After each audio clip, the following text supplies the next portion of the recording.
Danielle, and we are here with a little Q&A as promised. So get to know who I am. Sorry, I'm looking a little busted. It's okay because we are not going to pretend like we are dolled up all the time. Like if I am not in sweatpants,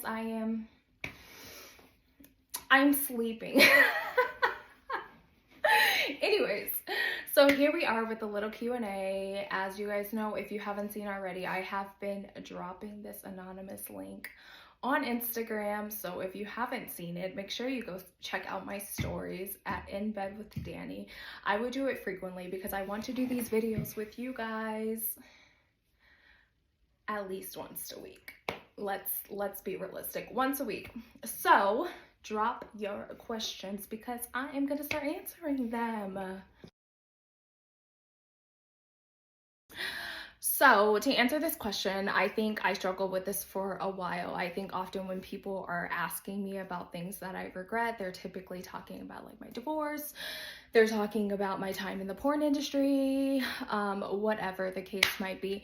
And for a while I was like, no, I don't have any regrets, but I am starting to have some regrets because let me tell you, sis is a whole problem out here, like alone. I am a whole issue. So I think one of the things that I have been really starting to regret is not really following like intuitive nudges that I'm getting. I think it's very easy for people who have experienced trauma to get overly worked up in the idea that they don't have a voice, right? Or they have to second guess themselves because they're constantly being like hyper vigilant of dangers. And so those heightened senses can sometimes lead us astray. And I think one thing that I'm starting to realize is that there are so many times where I had like intuitive nudges and I went against like my intuition or things that I knew to be true, and I end up ultimately paying it in the long run. This comes from just not making the right decisions, like with my career, just getting around like just different relationships, not really trusting that some people that who genuinely did have like good intentions for me did have good intentions for me.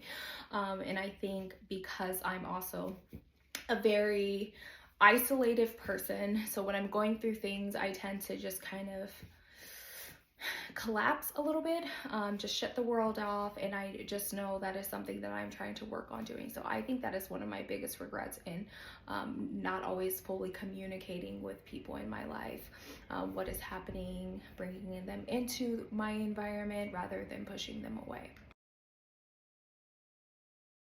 Guys, I am extremely visual person, and I would like to be that person to be like, personality is the only thing that matters, but at the end of the day, I want to wake up and every single day and actually be attracted to the person that I am sleeping with. So while looks may not be everything, because there are just extremely shallow people with very good looks, there is still a component where I think that is important. But if you really want to win my heart, I am a sucker for good humor. Like, I just love a funny person. Like, funny people just hit differently. Like, they just hit differently. But I think something that's actually more important than personality is people who can actually hold a conversation. Like, I am so attracted to just intellectual stimulation, like someone who can actually go toe to toe with me, especially because I feel like I'm the type of person who loves taking like a bunch of information in. Like, I love researching, like I love finding out new things.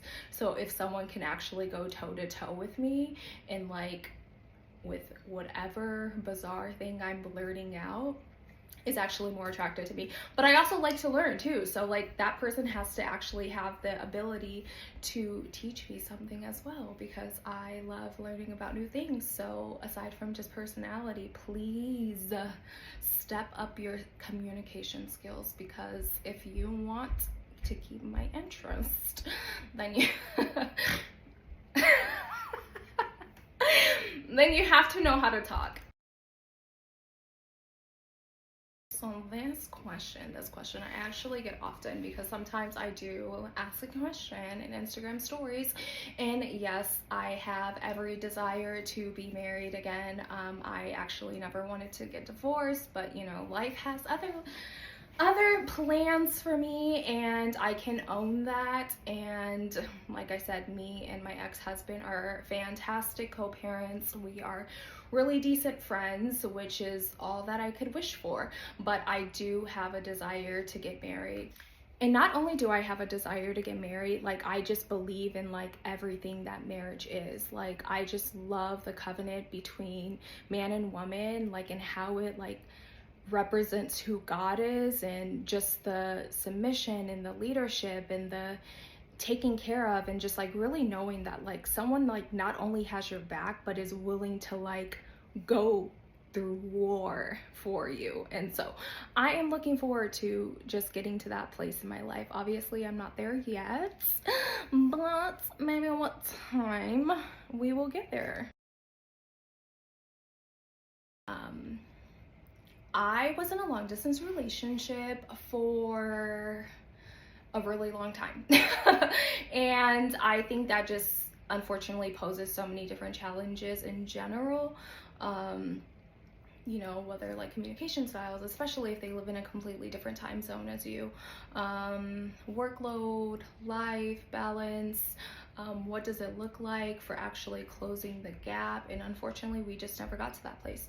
So I think that while I am not opposed to dating someone initially in another state, I am starting to get at that state in my life where I am actually just desiring more. Like I want intimacy, like I prefer closeness, like I have a very busy schedule. So the idea of just like picking up and just being like, hey, like let's go for a walk, let's grab coffee, come watch a movie with me, is just something that I'm desiring at this stage in my life. So yeah, if I did do it, I think there has to be very clear communication as far as like, where is this going, where is this heading, and like how are we closing the gap, so then that way we can eventually be in the same place, assuming that we are leading towards marriage. Because fun fact, the only man that I have ever lived with is my ex-husband. I do not do cohabitation. It's just not my thing. And plus I also am a mother of 2 small children. So I think that in order to actually get to the point where I am living with someone, they would have to be my spouse.